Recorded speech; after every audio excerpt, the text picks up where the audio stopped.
रात का दूसरा पहर था। तभी जेल के कोने से अचानक कैदियों का शोर सुनाई देने लगता है, जिसे सुनकर सारे सिपाही उस ओर भागते हैं तो देखते हैं कि सेल नंबर 13 का कैदी अपने कमरे के फर्श पर अजीब सी हालत में पड़ा हुआ है। सिपाही घबराते हुए उस बैरक का दरवाजा खोलते हैं और उसके पास जाकर उसकी नब्ज चेक करते हैं तो पता चलता है कि वो कैदी मर चुका है। सिपाही बगल की बैरक के कैदियों से पूछते हैं, क्या हो गया ऐसे कैसे अचानक मर गया? ये शाम तक तो बिल्कुल ठीक था। कुछ भी समझ में नहीं आया साहब। उसके बैरक से बुरी तरह से चीखने चिल्लाने की आवाज आ रही थी।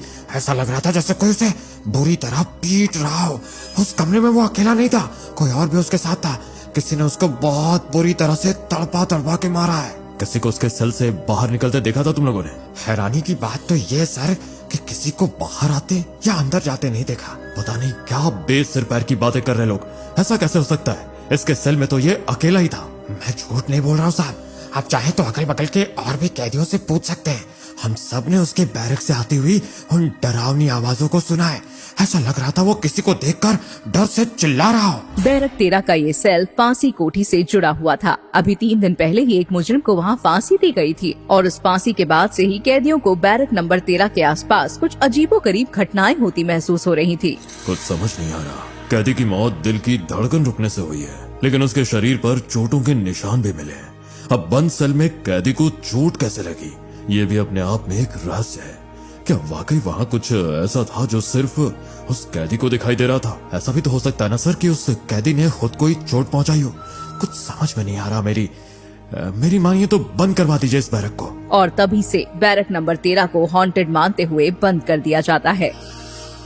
10 साल बाद जेलर कपाड़िया अपने कैबिन में बैठे हुए काम निपटा रहे थे। तभी उन्हें बाहर से थोड़ा शोर सुनाई देता है। जेलर बाहर चेकिंग रूम में पहुंचता है। क्या चल रहा है इधर? जेलर बोल अपने चमचों को मुझे हाथ लगाने की भूल न करे। और ये कपड़े मैं नहीं बदलने वाला। मैं कौन हूँ और मेरा ट्रीटमेंट कैसे करना है पता है ना? मैं नहीं जानता तुम कौन हो, और ये मेरी जेल है और यहाँ पर लोग अपने किए की सजा काटने आते हैं। चुपचाप वैसा करो जो करने को कहा जाता है। अभी जेलर और सुरेंद्र एक दूसरे से बात कर ही रहे थे कि तभी जेलर के फोन पर वहाँ के एमपी का फोन आ जाता है। मेरी बात ध्यान से सुनो जेलर। मेरे बेटे सुरेंद्र को तुम्हारी जेल में भेजा जा रहा है। तुम्हें उसका खास ख्याल रखना है। तुम्हारा खर्चा पानी सब मैं तुम्हारे घर भिजवा दूंगा। ट्रांसफर का मन नहीं है तो कोऑपरेट करो, समझे? मैं देखता हूँ। फोन रखने के बाद जेलर सिपाही को वहाँ बुलाता है। अभी मेरे पास उसके बाप का फोन आया था। किस जुर्म में अंदर आया ये? पक्के तौर पर तो अभी मुझे नहीं पता है साहब, लेकिन सुनने में आया है कि अपनी पत्नी के मर्डर का आरोप है उसके ऊपर। कहते हैं 50 लाख की डिमांड कर रहा था। जब लड़की ने विरोध किया तो मार डाला। तुम ऐसा करो, उसकी फाइल लाकर मुझे दो। और एमपी साहब ने कहा है कि उनके बेटे को स्पेशल ट्रीटमेंट दिया जाए। तुम ऐसा करो कि उनके बेटे के रुकने की व्यवस्था बैरक नंबर 13 में करो। उधर ज्यादा कैदी भी नहीं है, सुरक्षा में ज्यादा दिक्कत नहीं आएगी। असल में बेड, वाटर कूलर और बाकी सुख सुविधाओं की चीजों का इंतजाम कर दो। लेकिन साहब उस बैरक में तो लेकिन कुछ नहीं, जो मैंने कहा है वो करो। जाओ यहाँ से। बैरक में जाते समय सुरेंद्र बाबू, मैं आपको डराना नहीं चाहता, लेकिन फिर भी न जाने क्यों मेरा मन कर रहा है कि मैं आपको बैरक नंबर 13 के बारे में बता दूं।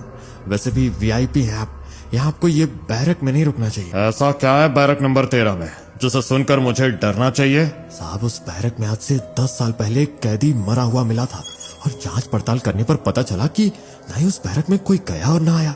आसपास के बैरक के कैदियों ने बताया कि उसके बैरक से बहुत बुरी तरह से चीखने की आवाज आ रही थी और ऐसा लग रहा था कि उस बैरक में उसके साथ कोई और भी था जिसने उसे बहुत बुरी तरह से तड़पा कर मारा। क्या बकवास कर रहे हो? ऐसी उल्टी सीधे बातें बताकर तुम मुझे डराना चाहते हो? तुम तो मुझे बस ये बताओ कि तुमने उस बैरक में मेरी बताई हुई सारी सुख सुविधाओं का इंतजाम कर दिया है या नहीं? इंतजाम तो मैंने कर दिया साहब, लेकिन कुछ नहीं। मुझे मेरे बैरक में ले चलो, मुझे नींद आ रही है। पहले ही बहुत थकान हो गई है मुझे। एमपी के बेटे ने सिपाही की बात पर ज्यादा गौर नहीं किया था। कुछ देर बाद सिपाही चाय लेकर सुरेंद्र के सेल में पहुंचता है। ये लीजिए सर चाय। आपको चाय, खाना, नाश्ता सब यहीं मिल जाएगा। आपको लाइन लगने की जरूरत नहीं है। जैसे जैसे दिन बीत रहे थे सुरेंद्र की तबीयत थोड़ी सी खराब रहने लगी थी। वो चेहरे से बहुत घबराया और परेशान सा दिखाई देता था। एक दिन रात के समय सुरेंद्र को ऐसा लगता है जैसे उसके कमरे की दीवारों पर कोई अपने नाखून घिस रहा है। सुरेंद्र की आंख खुल जाती है। वो घबराकर चारों ओर देखता है, लेकिन उसे कोई भी दिखाई नहीं देता। लगता है मुझे कोई वहम हो रहा है। यहाँ तो कोई भी नहीं है। किसी तरह ये रात बीत जाती है। अगली रात को सुरेंद्र गहरी नींद में सोया हुआ था। अचानक उसे उसके चेहरे पर किसी की सांसों की गर्माहट महसूस होती है। ऐसा लग रहा था जैसे कोई बिल्कुल उसके चेहरे के पास गर्म सांस छोड़ रहा है।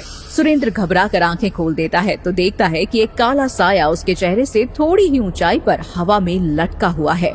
सुरेंद्र चिल्लाने की कोशिश करता है लेकिन उसके मुंह से जरा सी भी आवाज नहीं निकल पाती। ले जाऊंगा मैं तुझको अपने साथ, पिछले को भी ले गया था, तुझे भी ले जाऊंगा।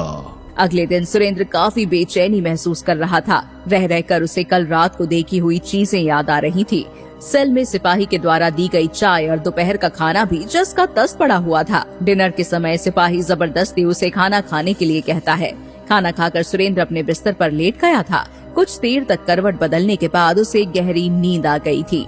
घड़ी की सुइयां रात के 3 बजा रही थी। अचानक सुरेंद्र को ऐसा लगता है कि बिस्तर पर उसके साथ कोई और भी है। सुरेंद्र डरते हुए तुरंत बिस्तर से उठ खड़ा हो जाता है और घबराते हुए चारों तरफ देखता है तो उसे दिखाई देता है कि एक साया उसके कमरे की दीवारों पर घूम रहा है और अपनी लाल आंखों से लगातार उसे ही घूर रहा है। डर के मारे सुरेंद्र की सिट्टी पिट्टी गुम हो जाती है और वो शोर मचाने की कोशिश करता है लेकिन पिछली बार की तरह उसके गले से आवाज नहीं निकल पाती। सुरेंद्र जाकर जेल की सलाखों को जोर जोर से धकेलने की कोशिश करने लगता है। तभी उसे किसी की हंसने की डरावनी आवाज सुनाई देती है। चाहे जितनी भी कोशिश कर लो, तुम यहाँ से बाहर नहीं जा सकते। जो तुमने किया है उसके लिए तुम्हें मिलेगा सिर्फ मृत्यु दंड। नहीं, ये सच नहीं हो सकता। तुम सचमुच नहीं हो। ये सब मेरे दिमाग का वहम है। भूत प्रेत जैसा कुछ नहीं होता। ये सब मेरा दिमाग खेल रहा है मेरे साथ। सुरेंद्र की बात सुनकर वो साया एक बार फिर से जोर जोर से हंसने लगता है। अचानक से सुरेंद्र जाकर जेल की दीवार से टकरा जाता है। कौन है? ऐसा लग रहा है किसी ने मुझे इस दीवार की तरफ धकेला है। सुरेंद्र खुद को संभालने की कोशिश करता है। तभी उसका सर लोहे की सलाखों से जा टकराता है और उसके माथे से खून निकलने लगता है। कौन है? कौन है? कौन है? मेरे पीछे क्यों पड़े हो? मुझे छोड़ दो। मृत्यु दंड, तुम्हारे किए की सजा मिलकर रहेगी। आज की रात तेरा फैसला मैं करूंगा। धीरे धीरे वो साया सुरेंद्र के नजदीक आ रहा था और सुरेंद्र पागलों की तरह चिल्ला रहा था। पीछे हटो, मैं कहता हूँ दूर रहो मुझसे। पीछे हटो। तुम्हें पता नहीं है मैं कौन हूँ। मेरा बाप एमपी है, मैं कुछ भी कर सकता हूँ। तुम कौन होते हो मुझे सजा देने वाले? मैं कहता हूँ दूर हटो मुझसे। सुरेंद्र जोर जोर से चिल्ला रहा था और उधर पड़ोस के बैरक में कैदी नंबर 217 अपने साथी को नींद से उठाता है। अरे उठ, देख, लग रहा है इतिहास अपने आप को दोहरा रहा है। इसका भी पत्ता कटेगा आज रात को। याद है ना 10 साल पहले क्या हुआ था? जैसा कैदी नंबर 217 ने कहा था, ठीक वैसा ही हुआ। अगली सुबह सुरेंद्र की लाश बरामद होती है। सुरेंद्र की मौत के बाद पूरे जेल में अफरा तफरी का माहौल बन गया था। जेलर कपाड़िया ने सारे सीसीटीवी कैमरे चेक कर लिए थे लेकिन किसी भी कमरे में सेल के अंदर कोई आता जाता नजर नहीं आ रहा था। ना चाहते हुए भी अब सभी को यकीन करना पड़ रहा था कि ये सब जरूर हॉन्टेड बैरक की वजह से ही हुआ है। पोस्टमार्टम में मौत की वजह हार्ट अटैक दिखाई दे रही थी। कुछ दिनों की तफ्तीश के बाद मामला शांत पड़ने लगा। 1 सप्ताह के बाद सिपाही मनोज जेलर कपाड़िया के पास आता है। सर, हम दोनों ने अपना काम इतनी सफाई से किया कि किसी को जरा सा भी शक नहीं हुआ। किसी तरह के अपराध बोध में मत पड़िएगा। मैंने फोन पर उसे अपने बाप से बात करते हुए सुना था। उसने ही अपनी पत्नी को मारा था और उसे इस बात का पूरा घमंड और विश्वास था कि वो यहाँ से छूट जाएगा, क्योंकि दोनों बाप बेटों ने मिलकर सारे सबूत मिटा दिए थे। लेकिन आपने उसे उसकी सही जगह पर पहुंचा ही दिया। सर, जैसा आपने कहा था मैंने बिल्कुल वैसा ही किया। आपके कहने पर मैंने ही जानबूझकर उसे इस बैरक में होने वाली भूतिया घटनाओं के बारे में बताया।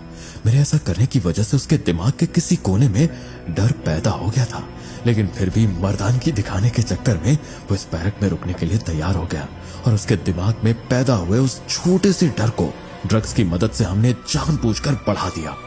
हम उसका खाना उसकी जेल में पहुंचाने लगे और फिर बड़ी सफाई से उसके चाय और खाने में ड्रग्स मिलाना शुरू कर दिया। ड्रग्स के नशे में उसे वो सब नजर आने लगा जो वास्तव में वहां था ही नहीं। उसका डर उसके सामने भूत बनकर खड़ा हो गया और इसी डर से उसके दिल की धड़कनें बढ़ने से उसकी मौत हो गई। मुझे बस एक बात समझ में नहीं आई सर कि पोस्टमार्टम करने वाले डॉक्टर ने ये बात कैसे नहीं बताई कि उसके खून में ड्रग्स मिले थे। क्योंकि ये वही डॉक्टर था जिसने मेरी बेटी का पोस्टमार्टम किया था जब उसके पति ने उसे दहेज के लिए जहर देकर मारा था। पैसों के दम पर सबूत मिटाकर मेरा दामाद जेल से तो छूट गया था, लेकिन उस दिन के बाद से मैं एक रात भी चैन से सो नहीं सका। अपनी बेटी को इंसाफ नहीं दिला पाया, लेकिन इस बेटी के साथ अन्याय नहीं होने दे सकता। इसलिए मैंने एमपी की बहू को इंसाफ दिलाकर अपना फर्ज पूरा किया है। क्या कहते हैं सर, बैरक नंबर 13 को बंद कर दिया जाए या शांति हवन करा के वहाँ के भूतों से पीछा छुड़ा लिया जाए? जब तक कोई और बेटियों का गुनहगार कानून के हत्थे नहीं चढ़ता, तब तक बैरक नंबर 13 को ताला लगा दो। क्या यही था बैरक नंबर 13 का आखिरी शिकार, या फिर अभी और भी शिकार होंगे इस खूनी बैरक के? क्या वाकई सेल में कोई भूत नहीं था और जो कुछ भी सुरेंद्र ने देखा वो सिर्फ दवाओं का असर था? ये तो समय आने पर ही पता लगेगा। लेकिन जो जेलर ने किया, क्या पत्नी की हत्या करने वाले अपराधी के लिए ये दंड सही था? ये कहानी अपने साथ बहुत से प्रश्न छोड़कर जा रही है, जिनका उत्तर शायद आपके पास है। दोस्तों, हमारे चैनल को सब्सक्राइब करें और वीडियो को लाइक करें, क्योंकि इन वीडियो को बनाने में हमें बहुत मेहनत लगती है। आपका सपोर्ट ही हमें और अच्छी कहानियां बनाने की ताकत देता है।